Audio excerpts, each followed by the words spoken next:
What's up, party people? I go by the name of Raj Elevate. Welcome to the Elevated Audio Podcast with my co-host. Chris Audio, how you doing? Today we have our first ever guest, which I'm highly excited about. He's a good man. I know him personally. I actually live with him. He is 1/4 of the international touring group Solillaquists of Sound. He works and tours with the iconic Miss Lauryn Hill. If you don't know who Miss Lauryn Hill is, you should not be watching this. He is an advocate, activist, and a teacher for mental health awareness, a master electronic musician, producer, and the father of an amazing 4-year-old little girl. He goes by the name of DiViNCi. What's up, DiViNCi? How you doing, man? Yeah. What's up? Yeah. Was that? Did I hit mostly everything? Did I leave anything out? No, you got. I mean, like, yeah. Go ahead, man. Just drop all your credentials, man. Just drop your bona fides. I don't know, dude. Like, I guess I don't know if you mentioned it, but I run a creative wellness platform called Studio Sensei. I teach a creative wellness framework and intuitive literacy training program called the Sustainable Practice Method. And that is all informed by my history as a martial artist as well as a creator. And yeah, I'm releasing a lot of music this year, blah, blah, blah, blah, blah, all this other stuff. Right. So that's actually a pretty good segue into the first question. So what really drove the conception of Studio Sensei, and why are you so passionate about teaching and teaching about mental health in particular? I guess there's a few things that came together in my life that made me want to officialize the work I was already doing into some sort of named thing, which became Studio Sensei. The short overview of it, though, is I've always been a guy that people ask advice from, that people go to for help in mediating things with other people, in their relationships, in their own process. People asking me about how to do things technically, musically, and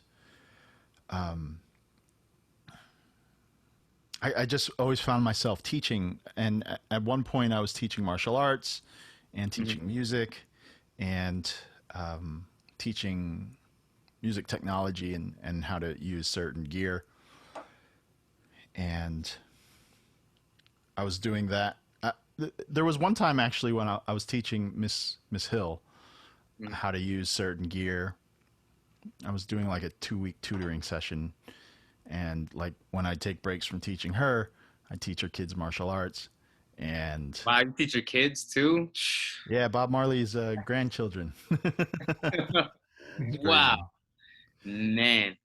But yeah, I guess it's going on 9, almost 10 years that I've been working with her. But at one point, I was doing that, and I remember she was calling me Sensei,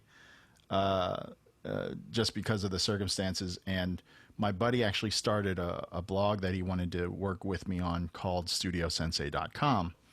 And at first I was like, I don't like the name. Oh, so that wasn't your name. I thought you actually came up with that name. Well, I didn't come up with it.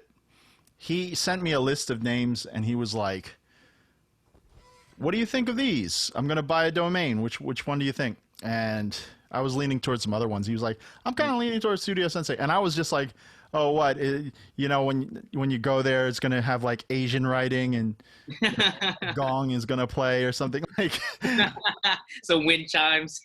Yeah. I mean, because I'm Asian and a martial artist, I was thinking it was going to be like tacky. But after a while, I was like, that name's really good. And then I came up with the logo, And at a point, like we just weren't doing anything with the site. So I was like, hey, can I roll with this? Can I run with this? I want to use this as my kind of like my mentorship coaching program / creative wellness platform. And he was like, yeah, go for it. And that's pretty much how it came about. And these days I do a lot of workshops, especially now online workshops, but I do them in person when we're not in a global pandemic. And I also do one-on-one sessions with people and create resources like courses, tutorials, and like sound packs and things like that. Lots of things coming down the pipeline. Yeah, I went to your I attended one of yours. The first, well, I attended two. The first one was the intuitive literacy one, which was just like so informative and helped me so much, man. Yeah, that's intuitive literacy is something that I don't know if the first one to use that term, but I'm definitely. You're the first one I heard ever use that term. I mean, it's a big world. Someone's probably put those two words together before, but oh yeah, I'm sure they have. For me, what it means is it's the ability to basically read your intuition, read what your intuitive voice is telling you, and interpret it accurately into action. Mm-hmm. It's the way by which we trust ourselves by using the skill of intuitive literacy, and that's kind of what I'm interested in. The two workshops that you attended were from my How to Practice series of workshops, and my How to Practice series of workshops are specifically tailored to teach tangible ways to practice seemingly intangible skills. So I have one called How to Practice Worrying Less, How to Practice Trusting Yourself, How to Practice Intuitive Literacy, How to Practice, the latest one I did was How to Practice Making Sense of It All. Like, these are things that, you know, aren't necessarily recognized as quickly as technical skills, but they actually are.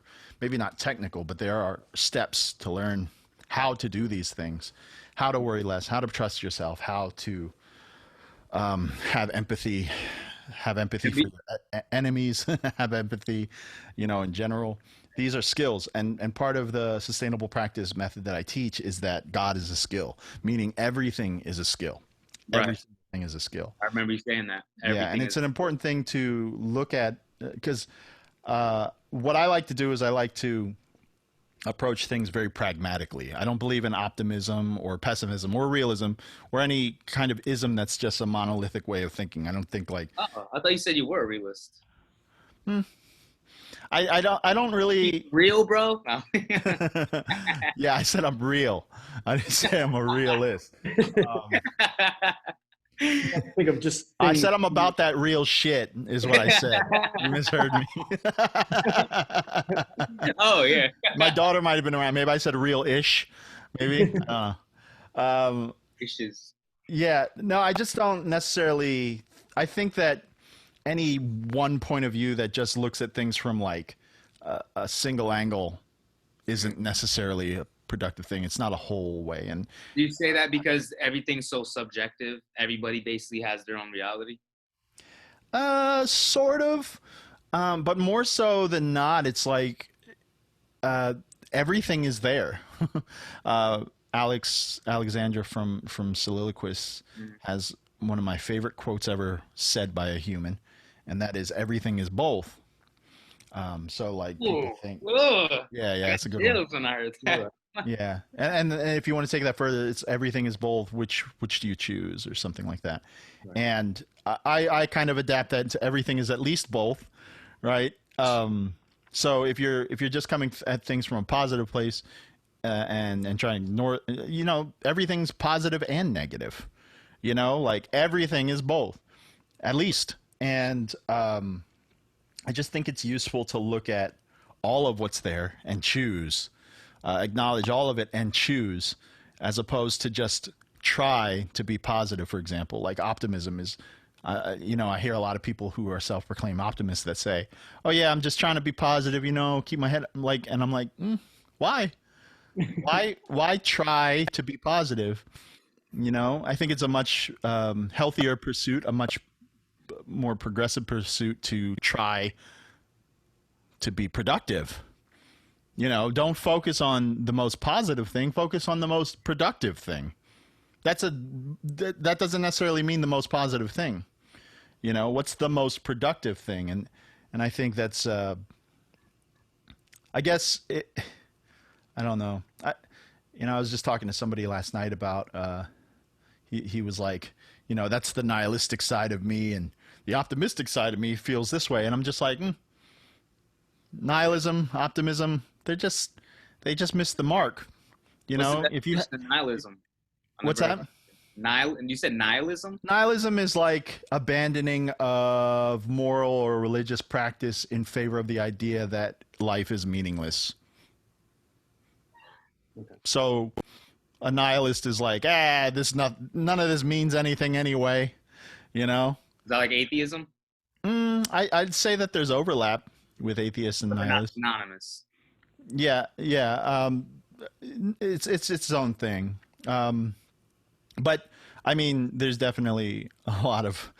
I haven't done a lot of research, but there's definitely a lot of atheists that are nihilistic. You know,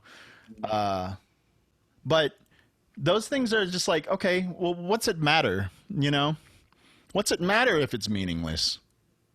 But is that more of like a, just, I don't mean to say it in like a negative way, but like maybe, okay, I'm going to say like a phrase, right? And you tell me if this kind of is in line with nihilistic thinking.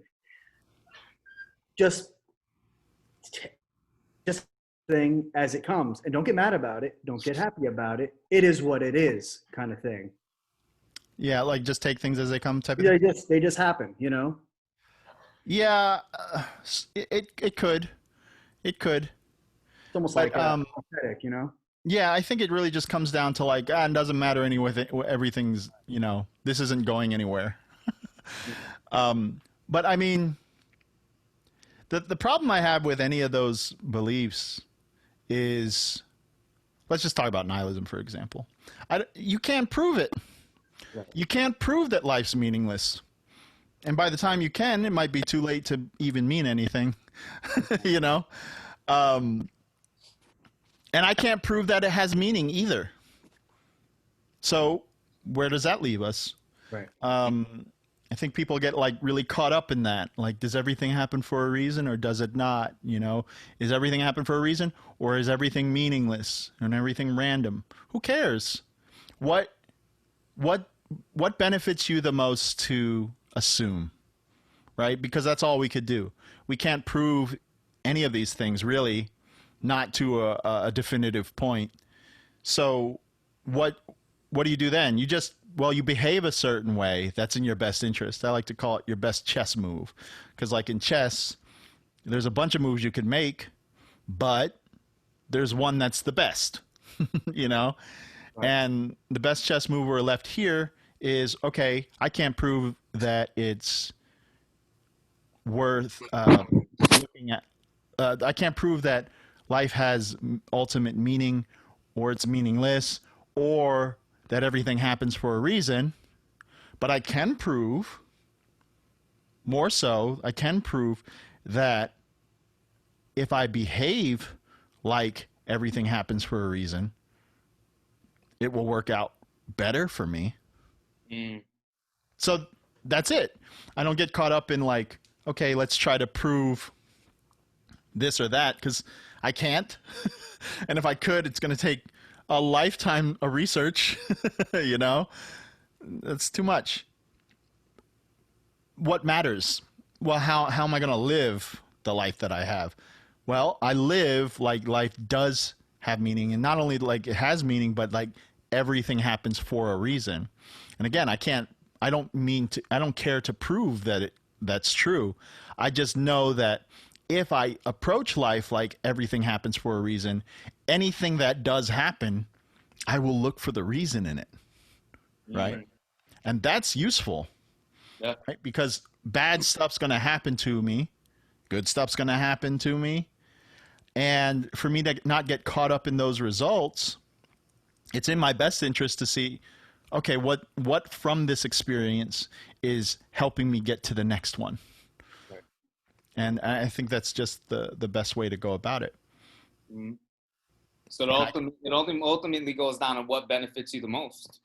Yeah, I'm big on that. Even when I teach a zoomy, my daughter, you know, I'm always teaching her. You know, she's 4, but I've always been teaching her like how to get what she wants. I tell her like I'm teaching you how to get what you want, Mm-hmm. right? Through these legitimate superpowers, from the practical superpowers, which is communication, patience, right? If you think about these things and how they scale out as into an adult, if you had the best patience in the world, if you had the best communication skills in the world, or even just really good ones, effectively you could do a ton of things that you wouldn't be able to if you didn't, Mm-hmm. right? So as far as I'm concerned, yeah, like those are superpowers. Those are like the most practical superpowers that we could have, because when you're able to use words correctly or in a useful way, it's almost like casting spells. Like you actually have Yeah. magic at your disposal. Yeah, I hear you when you talk to her. You tell her, articulate and ask for what you want, verbalize it. And I definitely look up to that. Somebody that's not a father yet. I see that as a tool that I can use eventually. It's cool too, because doing all this work with adults, when I was teaching martial arts, if somebody came from having trained another martial art, it was almost a little bit more difficult to teach them than it was to teach someone who had no training. Right. Right. Old habits die hard. Right, because you're teaching them a style that they're not privy to, and they have learned other reflexes in place of the ones that you're teaching them. Now, the other person that hasn't learned anything, hasn't learned any reflexes, they're a blank slate in some of those areas. So you get to use their natural reflexes, their non-martial arts reflexes, which is where I like to teach from anyway, to adjust those. And you don't have to spend time helping them unlearn other things to learn something else. And teaching adults I guess coaching, counseling, mentoring adults really puts into view my point I'm getting to, I'll just fast track there, is that it's the same thing. Essentially, like I'm teaching the same things to adults that I am teaching to my daughter. The methods are a little different because she's more of a blank slate and she has less to unlearn. And the adults are more,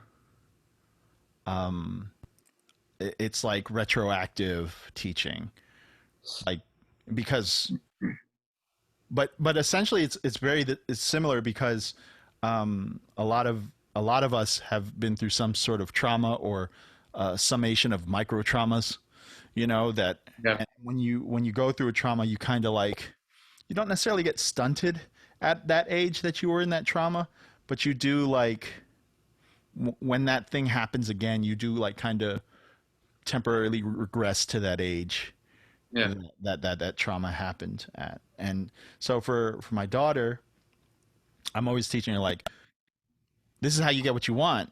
Like, I tell you, no, patience is your best bet here. Here's how you negotiate with me. Here's how you do this. Here's how you do that.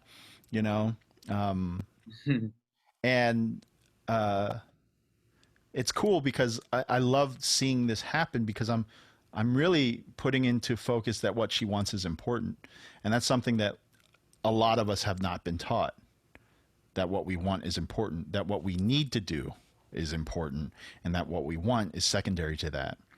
Right. But I don't believe in need to or should. Like, those are things that I think are fallacy, like farces. Those aren't accurate. They fall too much within like a construct, or into some kind of box. When someone's telling you, you need this, you should do this, they're basically fitting you into what they think. things should in be. some cases, yeah, in some cases, but I also think that like um, it's also lacking definition, you know? Like you should do this. Right. Let's say something that we still say to ourselves and that we've been told ever since we were kids, you should brush your teeth. Right. Like you should brush your teeth. But then I'm like, based on what? Why? Why should I? So your teeth don't fall out. Sure. But that's a different conversation, right? You're at least providing the reason, behind Yeah, it. there's no Like, context. You should do with this. should. Okay, but why? Yeah. There's no context with should. That's why it's inaccurate. It doesn't really specify. And it's dangerous when you don't specify because you're casting a widespread spell on yourself that more often than not will end in shame or forcing yourself to do something or guilt or beating yourself up or forcing yourself to do something that you ultimately would want. Yeah. My point is that I think want is at the core of every should, and it's just a really inaccurate and just not an effective way to address what we want.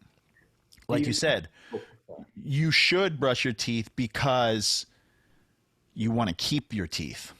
Cool. You know what I mean? But why not just say, based upon what I want, it would be in my best interest to brush my teeth. But that's kind of what we're lumping should up into shorthand. That's the shorthand that the sloppy, erroneous shorthand that we're using in place of based upon what I want, it would be in my best interest to do this. Because if you didn't want to keep your teeth, then don't brush your teeth. Yeah. You might not want to. It's not a very true statement, right? You should brush your teeth. Who says? Based on what? What context? Yeah. Why should I if I don't like my teeth? I want them to fall out. Right. I mean, you never know. Which could never happen. I mean, look at this file. Yeah, you got a great smile. You got great teeth. Thank you. But yeah, I mean, like, the thing that's dangerous about that is like it's like we're outsourcing our wants to this should energy, only to force ourselves to do something that we'd ultimately want to do. Yeah. You think Why that? would we do- You think? Oh, I was just going to ask, kind of on that note. Do you think that if your want is not exactly in line with what you're being told, or you believe is in line with that should, do you think it's stigmatizing your want? Like, oh, that's wrong, because this is what you should do, but I want this, so this is wrong because this is what I should do. Yeah. I think a lot gets lost in that conversation with yourself. Like, go brush your teeth because you should, Right. Because even if it does line up with your want, even if it doesn't, it's still the same result. You're still not addressing your want directly. You're still going through this third party of should. Well, what if that person doesn't know what they want? Like Zoomy, for instance. What if she doesn't know if she doesn't brush her teeth that they might fall out? What do you say to somebody that doesn't know what they want? Would you still tell them that they should brush their teeth?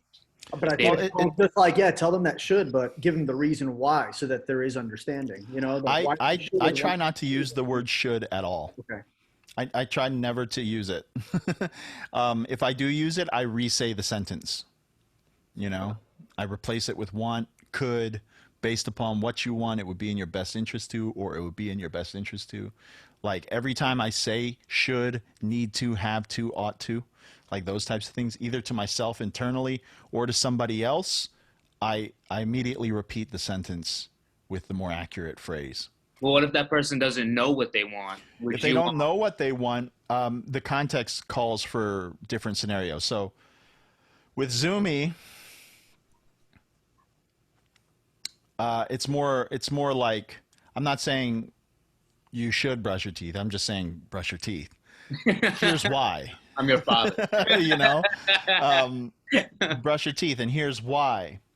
And I show her like my fillings, and I tell her about what happens, like you lose your teeth, that type of thing, and you just connect it, but you connect it with a want, you connect it with something that they'd ultimately want.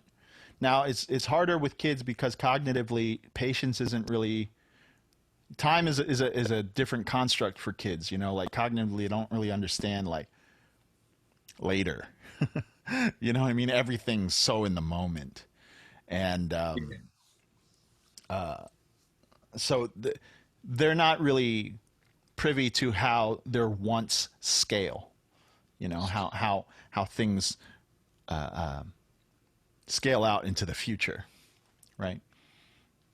As they get older, they start to understand more, and then, you know, as they start to experience some of these things, and she, you know, she had like a filling done, and she knows how that felt and stuff. And I'll connect that to that. Like, you know, next time we go to the dentist, it'd be good to have, you know, this, that, the other thing. But for kids, it's like that, you know, because you're actually guiding them through a particular process, through a thought pattern that you're trying to create reflexes around. For adults,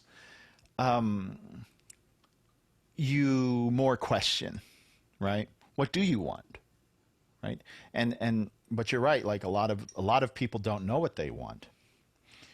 Then that's where intuitive literacy comes into play. Is you start practicing listening to what you want, even if you don't feel like it's the thing. Because the thing is, we always know what we want. We second guess what we want often. And we think that if we change our mind, oh, we didn't ultimately want that thing that we originally said we wanted. That's not necessarily true. You wanted that for that amount of time, and now you change your mind. That's fine too. Like, I think the overwhelm of choice often makes people feel like they don't know what they want, but it's more so that they're just indecisive. And they might, here's the thing, sometimes people want more than one thing, and when that's the case, a lot of times they've been taught that they can only have one thing, but that's not always true. There's ways you can have both. Mm-hmm. Or multiple things simultaneously. You have your cake and eat it too. Absolutely. Now, when you say that, and not knowing what you want, or actually knowing what you want, in the context of like art, music, or anything creative, right? We can all want a certain goal, and there could be multiple routes to that same goal, right? And I think what you're saying is, or in the context of what you're saying there, where, you know, some people just change their mind or they think they don't want something anymore. You think that there is, to an extent, some artists or creators who maybe set the bar at a ridiculous level, not in the way that it's unrealistic or anything like that, but let's just say I produce music. Okay. I could sit here and say like, oh, hypothetically speaking, let's just say I think that Dr. Dre is the best producer ever.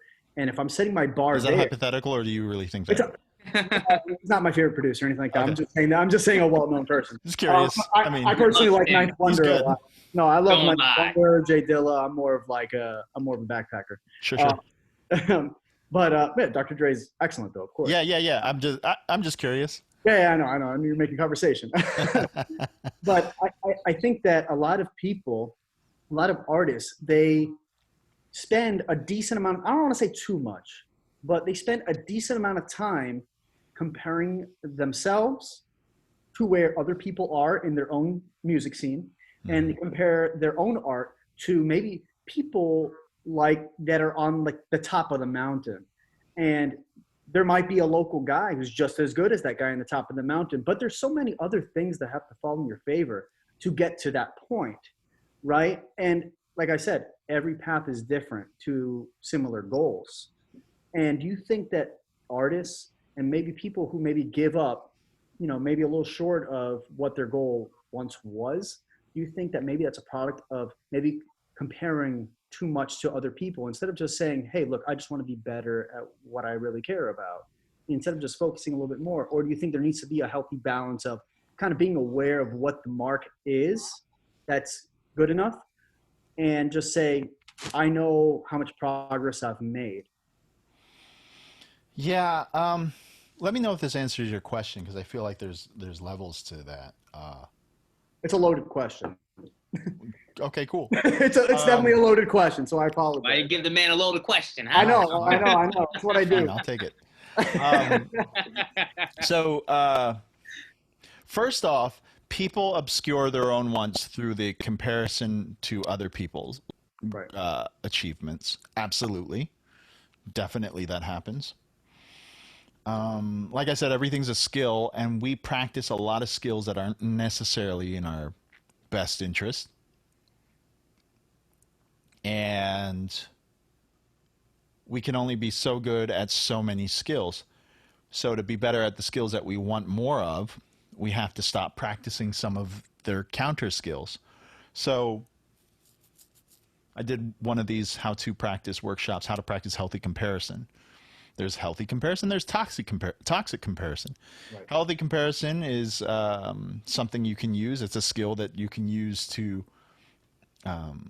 compare yourself to others without feeling like you're beating yourself up or putting unrealistic goals on yourself, in a way that can motivate you and kind of help you get a good lay of the land of where you are. So there's a way to compare yourself to people without feeling inadequate Yeah. about yourself? Yeah, absolutely. Wow. Yeah. It's not the dominant skill that's practiced. We more often that practice the toxic version of comparison. Right. But if you think about it, Envy, though, for a lot of people, like that toxic comparison. I didn't mean to cut you off. I'm sorry. no, go for it. That toxic comparison. Do you think that really comes from a place of like envy, or is it like a self-esteem thing where we see what someone else has and like, I'll never be that good? I think toxic comparison's a whole suite of modules, Sure. right? Like different, yeah, it's not one thing. Yeah. Yeah, toxic comparison is like a buffet of different micro skills or Right. smaller skills that make up that. And toxic comparison can involve envy, for sure. The skill of envy. And yeah, I think about like what I just said about like 4-year-olds and time. And we're often taught like this, especially with the availability of the technology that we have and everything. We're taught this instant gratification. We're taught to look at things as a final product and less as a process. And those skills aren't necessarily in our best interest when it comes to comparison, because you can look at somebody like Dr. Dre or something and just look at the fruits of their labor and ignore their labor altogether. Exactly. So then when you go to sit down, you're not thinking about labor, you're thinking about the fruit. Mm-hmm. And you can't manifest fruit out of nothing. Right. It takes time, it takes seeds, it takes sowing the seeds, and blah, blah, blah, blah. It takes doing all these things, right? So I think if we were just taught the skill of practice and observing things as skills, and understanding that a skill is just a folded up version of practice. And if you unfold a skill, it just scales out into a lot of practice. And that's something that I learned early on through martial arts, and it was such a valuable thing. My dad, first of all, martial arts to me is a practice of self-refinement. Right. It's not about beating people up. It's not about defending yourself so much. It's a practice of self-refinement. Now, there's a lot of different things, subsets of skills that you learn within that, but that's what it is to me. And I think that's like my main art is practicing the skill of self-refinement. And if you look at,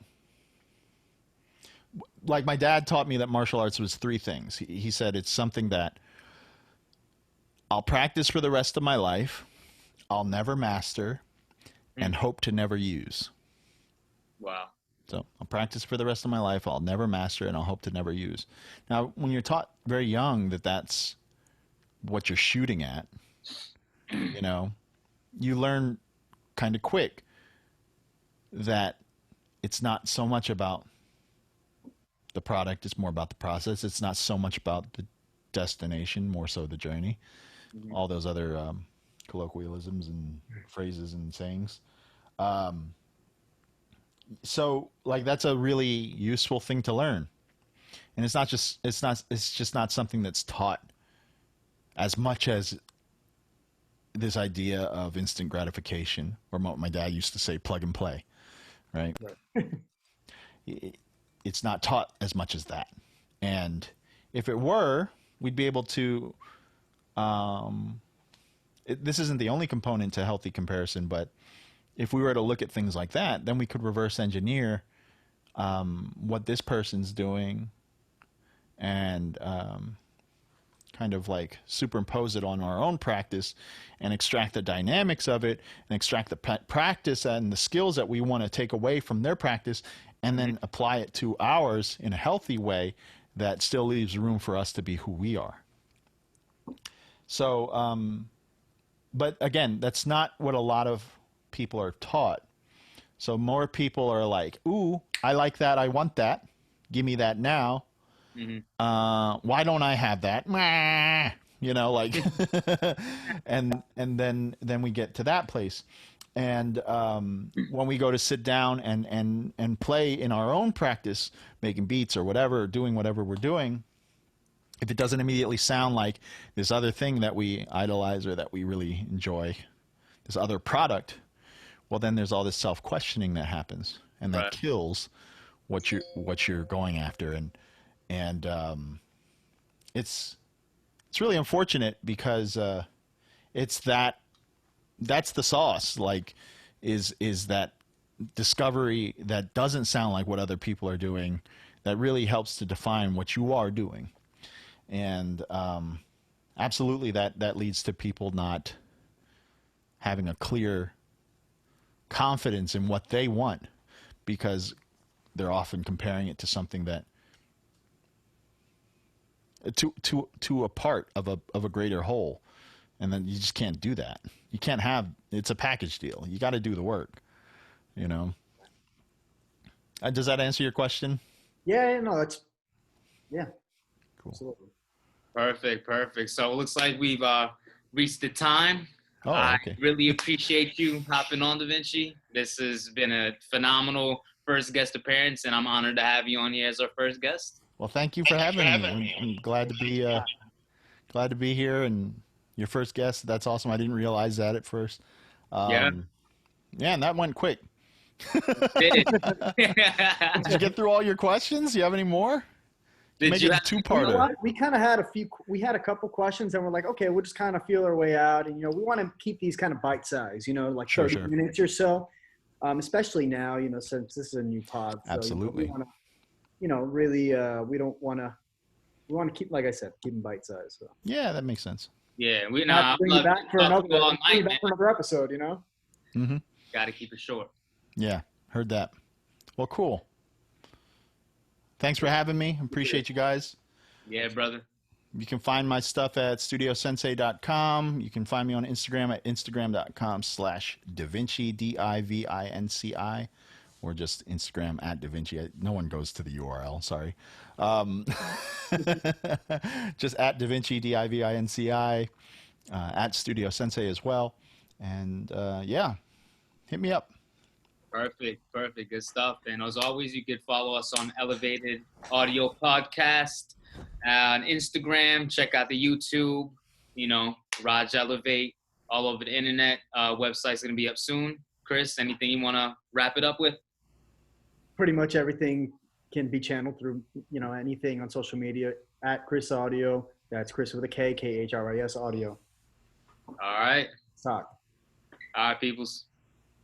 Peace.